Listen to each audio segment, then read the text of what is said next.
وما كان النبي صلى الله عليه وسلم صدق الله العظيم وصدق رسوله الكريم ونحن على ذلك لمن الشاهدين والشاكرين والحمد لله رب العالمين.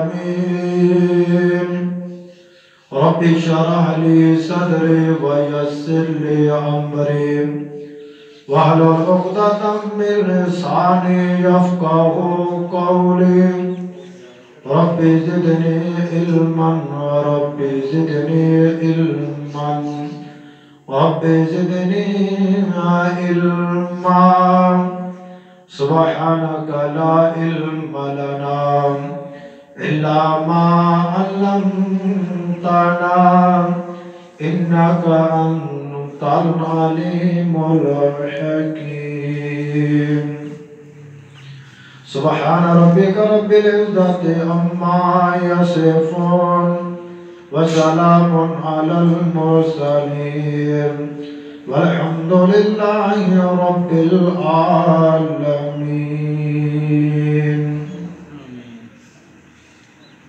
وواسط زمانے میں عامل قرآن ہو کر وواسط زمانے میں عامل قرآن ہو کر ہم ذلیل و خوار ہوئے تارک قرآن ہو کر. افسوس ہے اے قرآن تیرے چاہنے والے نہ رہے جن کا تو چاند تھا وہ ستارے نہ رہے. سر سے لے کر پاؤں تک تنویر ہی تنویر ہے. سر سے لے کر پاؤں تک تنویر ہی تنویر ہے. جیسے وہ منہ سے بولتا ہے قرآن وہ تقریر ہے. دنیا یہ سوچتی ہے میرے مصطفیٰ کو دیکھ کر وہ مصور کیسا ہوگا جس کی یہ تصویر ہے. اللہم صلی علی محمد وعلی آل محمد کما صلیت علی ابراہیم وعلى آل إبراهيم إنك حميد مجيد. اللهم بارك على محمد وعلى آل محمد كما باركت على إبراهيم وعلى آل إبراهيم إنك حميد مجيد. انتہائی واجب الاحترام دوستوں اور بھائیوں اور بزرگوں، گھر کے اندر سماعت فرمان والی میری اسلامی ماؤں اور معززات بہنوں، دعا فرمائیے کہ رب العالمین دین کی بات حق اور سچ کرنے کی توفیق عطا فرمائے. دین کی بات کرنے اور سننے کے بعد اللہ پاک ہم سب کو اس پر عمل کرنے کی توفیق عطا فرمائے. میرے دوستوں اور بھائیوں،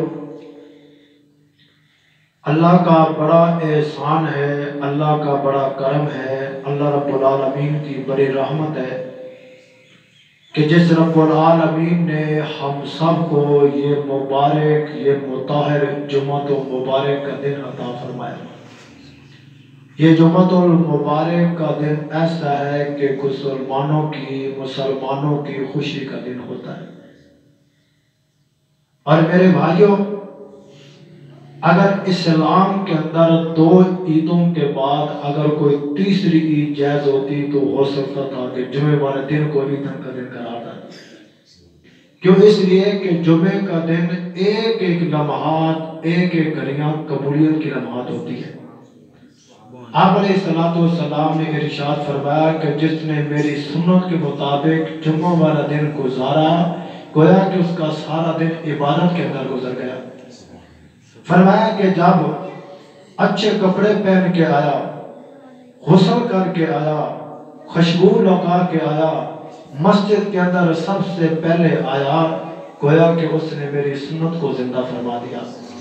پھر فرمایا کہ جس بندے نے خطبہ احترام سے، محبت سے، سکون سے سنا، پھر فرمایا کہ جب وہ جمعے کے فرائض ادا کرے گا، سلام پھیرے گا، اس کے بعد اللہ سے جو بھی مانگے گا اللہ اسے عطا فرمائے گا۔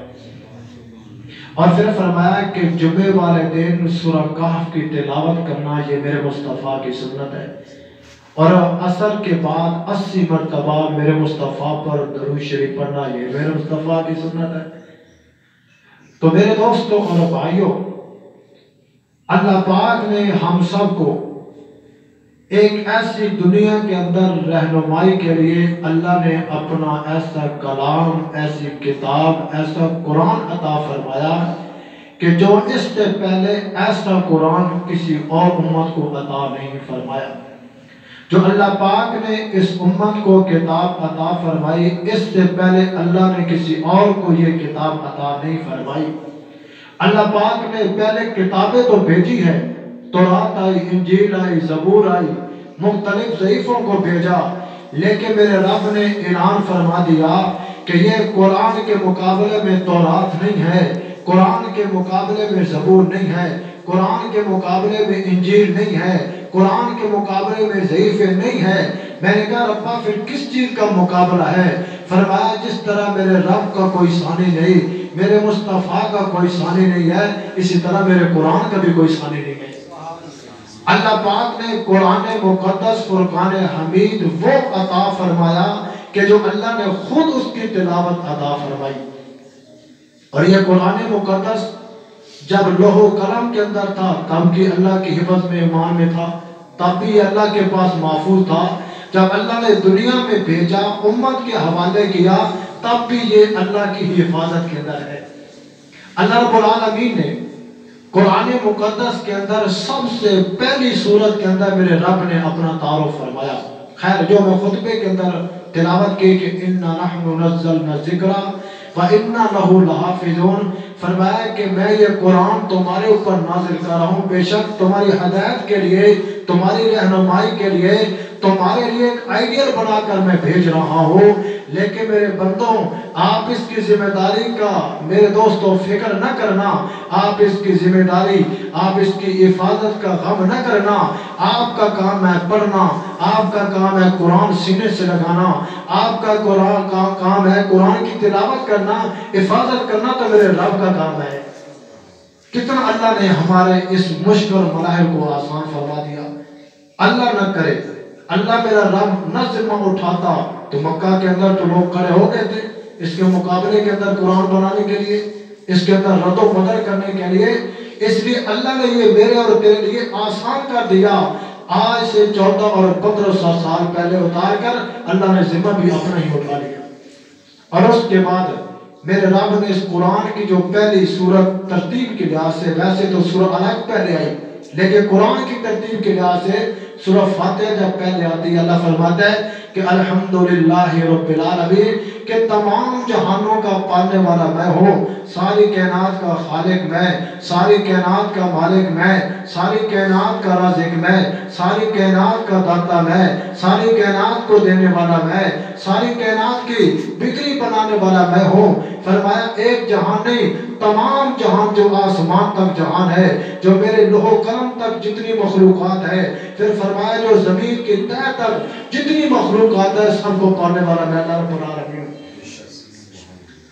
الحمدللہ رب العالمین، تمام تعریفیں اس اللہ کے لیے جو تمام جہانوں کا پالنے والا ہے۔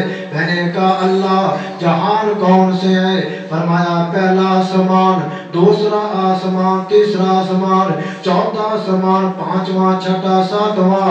فرمایا 7 آسمانوں تک جتنی مخلوقات ہیں میں ان کو بھی پالنے والا ہوں، ہر جہاں میں آنے والا اس کو پالنے والا بھی میں ہوں۔ میں نے کہا اللہ اور کس چیز کے لیے؟ فرمایا زمین کے نیچے 7 زمینیں اور بھی ہیں، اور مخلوقیں رہنے والی ہیں۔ فرمایا فرمایا کہ میں سب کو پالنے والا میں ہوں. فرمایا صرف انسان کو نہیں، شیر کو پالنے والا بھی میں، چیتے کو پالنے والا بھی میں، ہرن کو پالنے والا بھی میں، سانپ کو پالنے والا بھی میں، بچھوؤں کو پالنے والا بھی میں. فرمایا کہ ساری کائنات کو پالنے والا میں رب العالمین ہوں. اے انسان یہ تکبر میں نانا کہ شاید اللہ ہمیں پال رہا ہے، نانا نانا. کائنات کے اندر ایک ایک جاندار چیز کو پالنے والا میرا اللہ کی ذات ہے. اور میرا رب فرماتا ہے کہ سنو، ہاتھ میں نے عطا کیے، زبان میں نے عطا کی ہے، وجود میں نے عطا کیا ہے، حسن میں نے عطا کیا ہے، تیرا چلنے کے اندر قوت میں نے تجھے عطا کی ہے. اے میرے بندے پھر تیرے ذمہ ہے کہ سجدے کے لائق بھی میں ہوں، عبادت کے لائق بھی میں ہوں، قیام کے لائق بھی میں ہوں، سجود کے لائق بھی میں ہوں. جب ہواؤں کا مالک میرا اللہ، درجاؤں کا مالک میرا اللہ، پہاڑوں کا مالک میرا اللہ، چاند کا مالک میرا اللہ، سورج کا مالک میرا اللہ، ستاروں کا مالک میرا اللہ، جناب آسمان کا مالک میرا اللہ، تو پھر تعریف کے لائق بھی میرا اللہ. اللہ فرماتا ہے کہ دیکھ بندے، پل صراط پہ آئے گا میں مدد فرماؤں گا، قبر پہ آئے گا میں مدد فرماؤں گا. اللہ فرماتا ہے کہ دیکھنا یہ دنیا کی دو عارضی زندگی گزار کر جب میرے پاس آئے گا میں رب فرماؤں گا کہ اے میرے بندے دنیا میں رہ کر میرا ذکر بلند کرتا رہا، دنیا میں رہ کر میری تعریف کرتا رہا، دنیا میں رہ کر میری حمد کو بیان کرتا رہا. مجھے اپنی کبریائی کی قسم ہے اے میرے بندے بے خوف ہو کر آج جنت کے اندر چلا جا. اللہ فرمائے گا میرے بندے تو نے میرے لوح و قلم کو نہیں دیکھا، تو نے مجھے نہیں دیکھا، میرے جنت کو نہیں دیکھا، میرے جنت کے ملعاب کے اندر تو نے نہیں دیکھا، پھر بھی میرے اوپر یقین کرتا رہا، پھر بھی میرے سامنے سجدے کرتا رہا، پھر بھی میری عبادت کرتا رہا. اللہ فرماتا ہے کہ بندے دنیا میں تعریف تو کر کے آیا، آج جا جنت کے اندر چلا جا. الحمدللہ رب العالمین، تمام جانوں کا پالنے والا اللہ کی ذات ہے، تمام تعریفوں کے لائق بھی اللہ کی ذات ہے. اللہ فرماتا ہے بندے سن، الرحمن الرحیم، فرمایا کہ میں اللہ ظالم نہیں ہوں، میں اللہ ظلم کرنے والا نہیں ہوں. فرمایا ہاں ہاں جو میری جناب نافرمانی تے اتر آئے گا، جو میری جناب گستاخی کے اتر آئے گا، میں رب واضح اعلان کروں گا دنیا والوں فرعون کا حشر تمہارے سامنے ہے. جنہوں نے محبت کی درجاؤں نے رستے دی ہے، جنہوں نے مجھ سے محبت کی ہے پانی نے ان کو رستے دی ہے، جنہوں نے مجھے مانا ہے فرمایا ہواؤں نے ان کی بات کو مانا ہے. فرمایا کہ میں رب اعلان کر رہا ہوں، فرمایا کہ اے میرے بندے میں بڑا رحیم ہوں، بڑا کریم ہوں، بڑا مہربان ہوں، بڑی محبت کرنے والا ہوں. اللہ فرماتا ہے اگر سمجھ نہیں آتا دنیا میں اپنی ماں کو دے، جو تیری ماں تجھے سینے سے لگاتی ہے سارے غم بھول جاتا ہے، ماں پیار کرتی ہے سارا خوف بھول جاتا ہے، جب ماں تجھے دلاسا دیتی ہے دنیا کے غم بھول جاتا ہے. فرمایا کہ رب کے روح کے اندر میں نے ماں کو مثال بنا دیا. پھر سننا وہ تو ایک ماں ہے جو تجھ سے محبت کرتی ہے، تم پریشانی ختم ہوتی ہے. اللہ فرماتا ہے میں تو اپنے بندے سے 70 ماہوں سے زیادہ محبت کرتا ہوں، میں تو 70 ماہوں سے زیادہ اپنے بندے سے پیار کرتا ہوں، میں بندے سے 70 ماہوں سے زیادہ اس سے محبت کا دعویٰ کرتا ہوں. فرمایا میرے بندے جب دنیا کے اندر مصیبت آتی ہے ماں کی گود میں سر رکھتا ہے، غم کو بھول جاتا ہے، تجھے تسلی مل جاتی ہے. پر دیکھنا جب تو سارے وجود کے گناہوں سے بھر کے آتا ہے، سارے دنیا کے جب دروازے بند ہوتے ہیں، جب تو میرے دربار میں آتا ہے فرمایا میں اللہ تجھے اپنی رحمت کے اندر ڈھانپ لیتا ہوں. الرحمن الرحیم، فرمایا کہ میں بڑا رحیم ہوں، میں بڑا کریم ہوں، میں بڑا مہربان ہوں، میں بڑی محبت کرنے والا ہوں۔ آگے فرماتا ہے کہ مالک یوم الدین، فرمایا دنیا والے 10 سال گزار کے آئے گا، 20 سال گزار کے آئے گا، 50 سال گزار کے آئے گا، پھر تو نے قبر میں آنا ہے، قبر میں تو نے رہنا ہے۔ جب آئے گا اٹھے گا، میں نے تجھے پہلے بتا دیا، قبر کبھی بھی پہلے بتا دیا کہ یہاں سے بھی گزرنا ہے، میں نے قیامت کا بھی بتا دیا، میں نے قیامت کے مناظر بھی بتا دیا ہے۔ جب تو اٹھے گا تو ننگا ہوئے گا، جب تو اٹھے گا تجھے سب سے پہلے پرصراط سے گزارا جائے گا، پھر جناب تجھے میری بارگاہ کے اندر کھڑا کر دیا جائے گا، تیرے سر پر سوا نیزے پر سورج آ کر ٹھہر جائے گا، ہر بندہ نفسی نفسی کے عالم کے اندر ہوگا۔ اللہ فرماتا ہے کہ مالک یوم الدین، فرمایا ایمان والو آپ پہ لازم ہے جس طرح مرنا برحق ہے، قبر میں جانا برحق ہے، اسی طرح قیامت بھی برحق ہے۔ فرمایا سب پر ایمان رکھنا مسلمان کا ایمان ہے۔ اللہ فرماتا ہے کہ مالک یوم الدین، ایک روز جزا کا دن تمہارے درمیان آنے والا ہے، ایک قیامت کا حشر تمہارے سامنے آنے والا ہے۔ پر اللہ فرماتا ہے کہ سنو، جو دنیا میں میری عبادت کرتا رہا، جو دنیا میں مجھے راضی کرتا رہا، جو دنیا میں میری اطاعت میں زندگی گزارتا رہا، اللہ فرماتا ہے کہ جب میری بارگاہ کے اندر آئے گا، اللہ فرماتا ہے کہ میری رحمت کا سایہ اس پر سایہ کر لے گا، اور جو گناہگار ہوں گے، جو سیاہکار اور بدکار ہوں گے، اللہ فرماتا ہے کہ ایسا تپش پڑے گی، فرمایا ایسا پسینے میں شرابور ہو جائیں گے، کہیں گے یا اللہ یہ قریب بڑی مشکل ہے، یا اللہ یہ لمحات بڑے مشکل ہے، اللہ اس کو ہمارے اوپر ٹال لینا، یا اللہ ہماری کو نیکی کے بدلے اس گرمی کو ختم فرما۔ اللہ فرماتا ہے کہ مالک یوم الدین، فرمایا کہ آج کے دن کسی کے ساتھ ایک بال کے ذرے کے برابر بھی کسی کے ساتھ زیادتی نہیں کی جائے گی۔ مالک یوم الدین، قیامت برحق ہے۔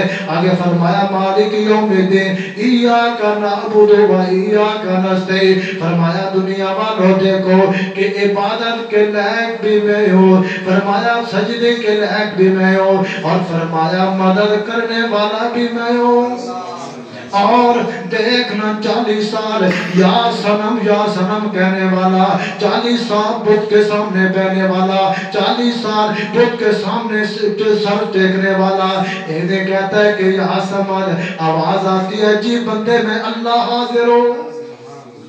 فرشتوں نے کہا کہ یا اللہ آج تک تو غیروں کو سجدہ کرتا رہا، آج تک تو غیر اللہ کو پکارتا رہا، لیکن اللہ آج تو بھول کر اللہ نیند کی اونگ کے اندر اس نے یا سمجھ نکل گیا اور تو نے آگے سے لبیک کا نعرہ لگا دیا۔ اللہ فرماتا ہے فرشتوں تمہیں پتہ نہیں ہے، آج میں اللہ اگر نہ جواب دیتا اس سے کیا پتہ تھا کہ اللہ ہمارا کون ہے۔ ایاک نعبد و ایاک نستعین، فرمایا کہ عبادت بھی میری ہے، سجدہ بھی میرا ہے، رکوع بھی میرا ہے، قیام بھی میرا ہے، اور فرمایا کہ جب تم پہ مشکل وقت آئے گی مدد بھی میں تمہاری کروں گا۔ فرمایا اگر دیکھنا چاہتے ہو کہ فرعون مقابلے میں حضرت موسیٰ کے آیا، میں نے موسیٰ علیہ السلام کی مدد کی، نمرود ابراہیم کے مقابلے کے اندر آیا، میں نے ابراہیم کی مدد کی، فرمایا نوح علیہ السلام کے مقابلے والے بستی میں آ گئے، فرمایا میں نے رب نے نوح کی مدد کی ہے، فرمایا کہ جنہوں نے میرے محمد مکہ میں آیا، ابو جہل نے مقابلہ کیا، ابو لہب نے مقابلہ کیا، پر میری مدد محمد رسول اللہ کے ساتھ۔ فرمایا جو بھی میری عبادت کرے گا، جو بھی میری اطاعت کرے گا، جو بھی میرے سامنے سجدہ کرے گا، فرمایا میری مدد اسی کے ساتھ ہے۔